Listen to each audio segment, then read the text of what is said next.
Caregivers, how are you supposed to take care of somebody else when your bank account is begging for mercy?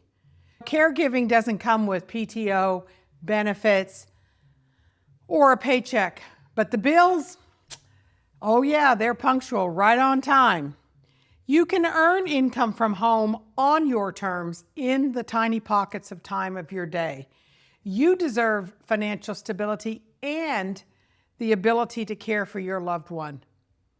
So being a caregiver is sacred work. As a nurse, I always felt like it was my calling. But financially, it's draining. Emotionally, it's draining.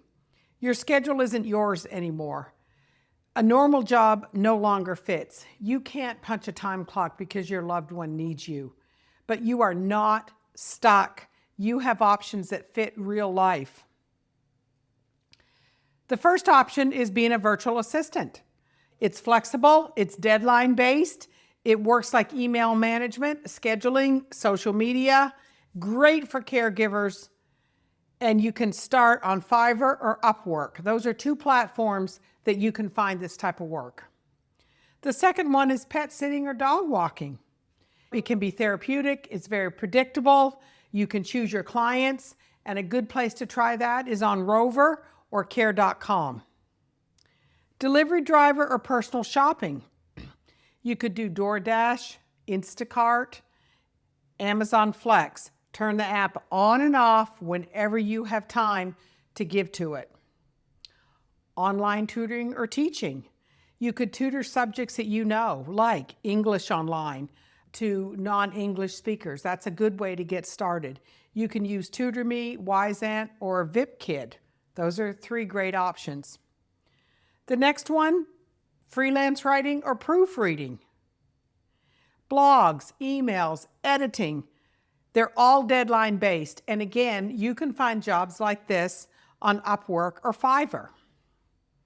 So, respite care or caregiver consulting. You already have the expertise.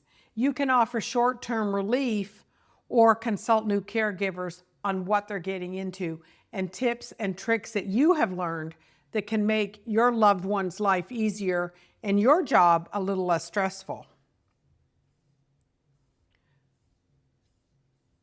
You can also look at digital content creation. All of the social media platforms are a good place to do that. YouTube, TikTok, blogs, share caregiving advice, or talk about hobbies. It can be passive income and it can be long-term. YouTube is a great way to do this. You could start a channel strictly directed towards caregivers and what it entails. You could start a community. School is a platform that's a great place.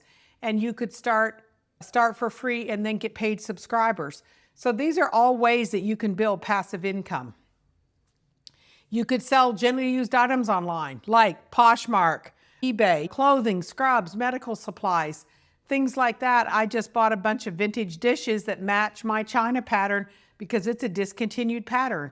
So there are places like that that you can find those things. And then get paid for your caregiving. There are Medicaid programs or veteran-directed care. They may pay you directly for the care that you already provide. Doesn't matter if it's a family member or not. There are ways around it. So just remember, you're not stuck. You're strong, you're resourceful, and you deserve the financial breathing room. So start small, and any step forward counts. And if you want to know what I'm doing, go to the link to the top of the description of this video and grab the free blueprint, and that will give you another option how to build online.